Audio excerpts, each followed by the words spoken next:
আসসালামু আলাইকুম। আজকে চলে এলাম সকাল সকাল মাছের খাবার দিলাম। এই দেখেন, এর ভিতরে আসলে গাপ্পি না থাকার কারণে, গাপ্পি একটা আছে মাত্র, ওই যে ব্ল্যাক মুস্কো, তাও তার হাজবেন্ড নাই, শুধু ওয়াইফ আছে, সে বিধবা। তো সেজন্য এটা খাবার এখনো শেষ হয় না, শুধু শিম্প আছে। এই দেখেন, তারা কিছু কিছু খাবার খাইতেছে। আর এটার ভিতরে আলহামদুলিল্লাহ যথেষ্ট জেব্রা আছে। এই দেখেন, এটার ভিতরে কি পরিমাণ শিম, তারা খাবার সংগ্রহ করতেছে, দেখছেন? মানে আলহামদুলিল্লাহ এখানে প্রচুর শিম। এই দেখেন, প্রচুর শিম। আর এই যে জেব্রা নিচে দৌড়াদৌড়ি করতেছে, দেখেন। এখানে কিন্তু যথেষ্ট মাছ আছে আলহামদুলিল্লাহ এটার ভিতরে। তো এটার ভিতরে শিম বেশি থাকার একটা উপকারিতা আছে, শিম্পে বাচ্চাতে এগুলো কিন্তু খায়। তো বাচ্চা খায় ওই মাছগুলো কিন্তু যথেষ্ট হেলদি থাকে।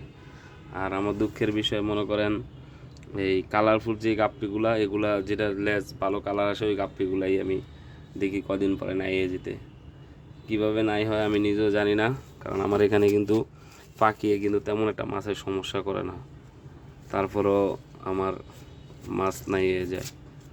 তো পাখি যদি সমস্যা করে তাহলে সব মাছই সমস্যা হইব, কিন্তু শুধু যেটা কালার আসে ওই মাছটার ভিতরে সমস্যা।